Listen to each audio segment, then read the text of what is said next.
वह कौन सी शक्ति है, वह कौन सा बल है, वह कौन सा भरोसा है जिसके दम पर रावण की भरी सभा में ऐलान कर दिया।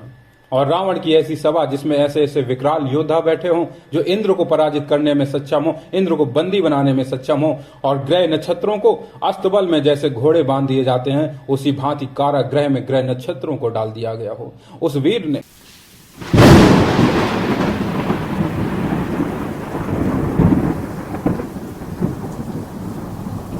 आज मैं आपको राम नाम की महिमा के बारे में बताऊंगा और साथ में ऐसे दो महापुरुष, ऐसे दो महासंत जो हिंदुस्तान की सभ्यता, संस्कृति और सनातन धर्म के सिंहासन पर बैठे हुए लोग हैं।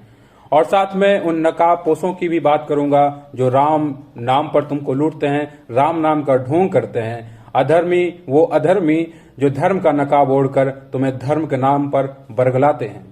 एक तरफ महान संत कबीर हैं जो मुगलिया सल्तनत के सामने चट्टान की भांति खड़े हो जाते हैं। वही मुगलिया सल्तनत जहां यदि उसके खिलाफ एक लफ्ज भी निकाला जाए तो तुम्हारी गर्दन को सड़क पर लुढ़का दिया जाता। कबीर उसी मुगलिया सल्तनत में, उसी अंधकार के युग में महासूर की भांति चमकते हैं और जो सत्य है उसे वो कहते हैं, चाहे वो सल्तनत के खिलाफ ही क्यों ना हो। वो भयभीत नहीं होते किसी भी बात से। कबीर को कई बार जान से मारने के प्रयास किए गए लेकिन हर प्रयास असफल सिद्ध हुआ। कबीर को मृत्यु भयभीत नहीं कर सकती, कबीर को मृत्यु छू नहीं सकती। कबीर अपने राम में डूबे हुए हैं। कबीर अपने रामत्व को जानते हैं और राम को धारण करके रखा हुआ है। राम नाम की महिमा की माला कबीर के गर्दन पर है, इसलिए कबीर को कोई छू भी नहीं सकता। ऐसे महान संत, ऐसे आत्मज्ञानी जिनके लिए कुछ भी असंभव नहीं है। तिजोरी की तिजोरी लेकर लोग खड़े हैं कबीर के सामने, लेकिन कबीर के बयान पर जरा अब ध्यान देना तुम। कबीर कहते हैं कि मेरे राम ने मुझे इतना सक्षम बनाया है कि मुझे तुम्हारी तिजोरियों की आवश्यकता नहीं है। मैं सक्षम हूं, मेरे हाथ पांव ठीक हैं, मैं कपड़े बुनता हूं और कपड़े बेचकर मैं अपना गुजारा कर लेता हूं। ये तिजोरी तुम कहीं और जाकर खोलो। और आजकल के साधु, तथाकथित साधु सन्यासियों का चरित्र आप देख लो। वो आपसे जीवन और मृत्यु की बातें करते हैं, मोह माया में फंसे हो तुम, ऐसे बयान देते हैं। स्वर्ग नरक की बातें करते हैं और स्वयं मृत्यु से इतने भयभीत हैं कि 100 बॉडी गार्ड लेकर घूमते हैं। एक तरफ कबीर है जो मुगलिया सल्तनत में अकेले घूमते हैं और राम नाम की ताकत पर विचरण करते हैं, और एक तरफ तथाकथित साधु सन्यासी हैं जो मोह माया जैसी बातें करते हैं कि धन माया है, इसमें मत फंसो, इससे ऊपर उठो, जागृति लाओ, होश लाओ, राम को भजो, और स्वयं धन को लूटते हैं। तुम्हारे अर्थ पर उनका जीवन टिका हुआ है और उनके बयान देखो। सनातन धर्म अंधकार में जा रहा है, धर्म टूट रहा है, बिखर रहा है, इसे बचाना आवश्यक है। तमाम ऐसे बयान देते हैं और स्वयं जो राम नाम का ढोंग करते हैं, राम नाम को बेचते हैं, राम नाम की लूट मचाते हैं, उस पर कोई ध्यान नहीं देता। कितने ऐसे बाबा हैं जिन्होंने अपने आश्रम बच्चों के लिए खोल दिए हों कि तुम्हें यूनिवर्सिटी जाना है, तुम्हें कंपटीशन की तैयारी करनी है, IAS IPS बनना है, पुलिस वाला बनना है, तुम्हें इंजीनियर बनना है, डॉक्टर बनना है, जाओ बनो। हमारे आश्रम के दरवाजे तुम्हारे लिए खुले हैं, हमारे खजाने तुम्हारी उन्नति के लिए खुले हैं। किसी भी बाबा ने कुदाल चलाकर पैसे इकट्ठे नहीं किए हैं। वह सब पैसा, वह सब धन समाज का धन है और समाज का धन समाज के ही काम नहीं आता। आपने देखा था कि कोरोना जैसा वहां संकट आया, कितने बाबाओं ने अपने आश्रम के दरवाजे तुम्हारे लिए खोले। तुम्हारा ही धन तुम्हारे ही काम नहीं आया। और कबीर एक तरफ हैं जो राम नाम को धारण करते हैं, आत्मज्ञानी हैं, महान संत हैं, लेकिन राम को बेचते नहीं हैं। अपने जीवन को चलाने के लिए स्वयं परिश्रम करते हैं। और एक तरफ आजकल के तथाकथित साधु सन्यासी हैं जिनका पूरा जीवन आपके अर्थ पर टिका हुआ है। यदि आप पैसा देना बंद कर दें तो उनका जीवन, उनका आश्रम धराशायी हो जाए।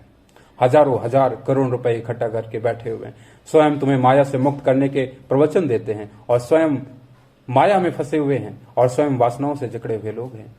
कैसे व्यक्ति को रहना है, क्या नीति होनी चाहिए, एथिक्स के बारे में बात करते हैं और स्वयं साल 2 साल में बलात्कार जैसे जुर्म में, घिनौने अपराध में पकड़े जाते हैं, जेल में डाले जाते हैं। विचार करो, जो वास्तव में राम को जानता है, राम को धारण करता है, वो राम का सौदा नहीं कर सकता, राम को बेच नहीं सकता। आपके सामने ये हो रहा है कि कोई गरीब, गुरबा, किसान, मजदूर, शोषित, पीड़ित, वंचित यदि चाहे भी तो अपने यहाँ राम नाम की कथा नहीं करवा सकता। क्योंकि राम नाम की जो कथा कहने वाला है वह 1 करोड़ की डिमांड कर रहा है, 50 लाख की डिमांड कर रहा है, और इतनी वो क्षमता नहीं है उस गरीब के पास कि वो इतना पैसा चुका सके।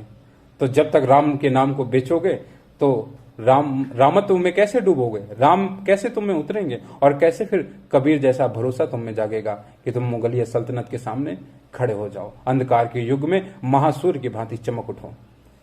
यही कारण है कि आज तक 1500 वर्ष हो रहे हैं, इक्का दुक्का हमें सितारों की भांति संत चमकते दिखाई देते हैं, जबकि राम की बात करने वाले, रामायण पर बात करने वाले, राम की कथा कहने वाले लाखों लोग हैं इस देश में, फिर भी उनमें ऐसा कोई चमत्कार नहीं।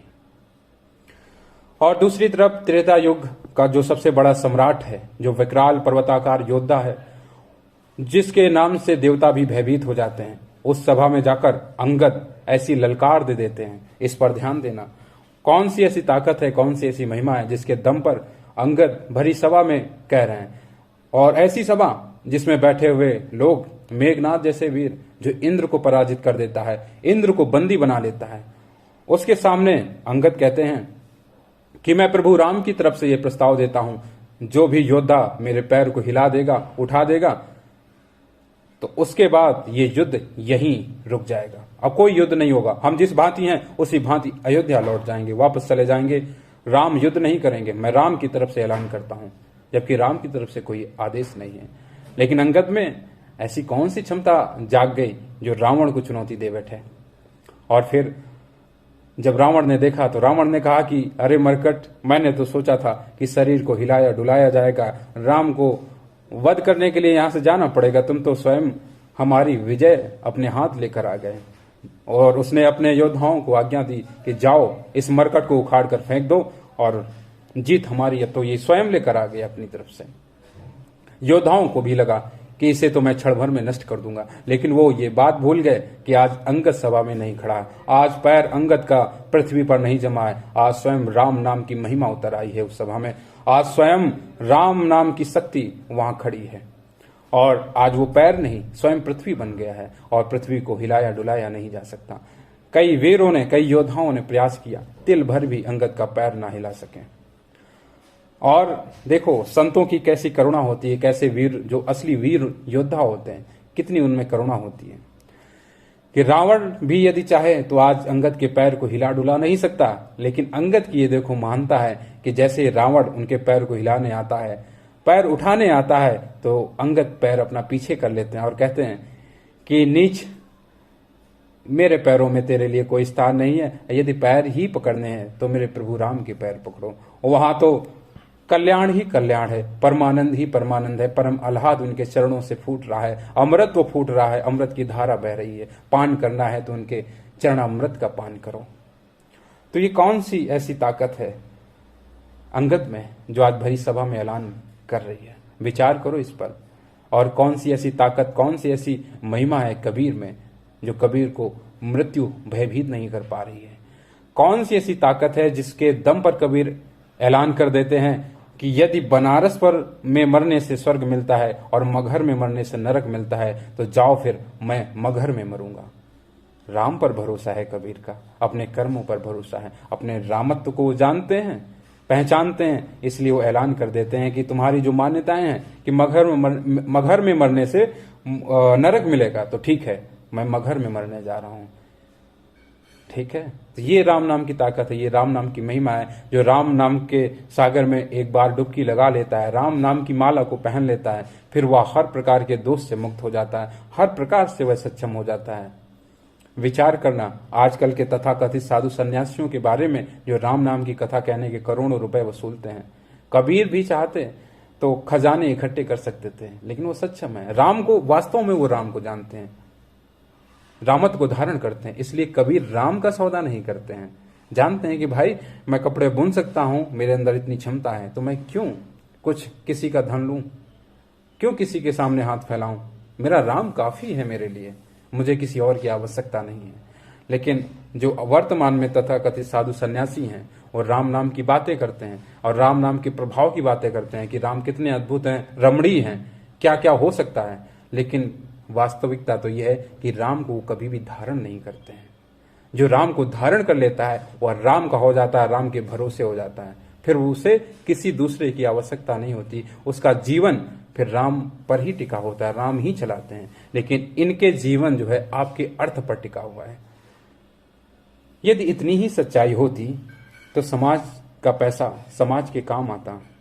कितने दीन दुखी हैं, कितने किसान मजदूर शोषित पीड़ित बच्चे बच्चियां हैं, उनके बच्चियां हैं जो सब्जी बेचने वाले हैं, उनके बच्चे हैं, उनको पढ़ा सकते हैं। इन खजानों से हम इस देश का विकास कर सकते हैं, लेकिन कोई खजाना नहीं खोला जाता है। सारे धन पर जो है सांप की भांति कुंडली मारकर बैठे हुए तथाकथित साधु सन्यासी, इनके बारे में आपको विचार करना पड़ेगा। और सोचकर आप खुद स्वयं सोचिए इस पर और विचार कीजिए और जवाब दीजिए। आपको जो है दीपोत्सव की बहुत बहुत हार्दिक शुभकामनाएं। खुश रहिए। और मैंने जो बताया था उससे भूलना मत कि बुद्ध का दीपक जलाए बिना दीपावली इस बार मत मनाना, ठीक है। अंदर कैसे दीपक जलाना है उसके बारे में मैंने बात की थी। अंतरात्मा को कैसे प्रकाशित करना है, आत्मा को कैसे प्रकाशित करना है, उसको मत भूलना। और मैंने जो कहा था कि इस भवसागर को, इस जीवन मृत्यु के चक्र को तोड़ने में राम नाम से बड़ा कोई सहारा नहीं है। जिस क्षण भी तुम हृदय से एक बार भी राम को पुकार लो, लाभ हानि की चिंता छोड़ो, राम नाम को एक बार भी हृदय से पुकार लो, उसी क्षण परमानंद में डूब जाओगे। परमानंद का एक भी कण, एक भी क्षण यहाँ के व्यक्तियों को छूता नहीं है। उसका इकलौता कारण है कि हम कभी भी राम को हृदय से ध्याते नहीं, पुकारते नहीं है। और जब तक बाहर से ढोंग किया जाता रहेगा तब तक जो है राम से हम चूकते रहेंगे। ये दीपावली है, आज दीपोत्सव मनाया जा रहा है, मनाया जाएगा, आप भी मनाएंगे। तो मेरा निवेदन है आपसे कि एक बुद्ध दीपक, एक हृदय से पुकार राम के लिए जरूर उठाना।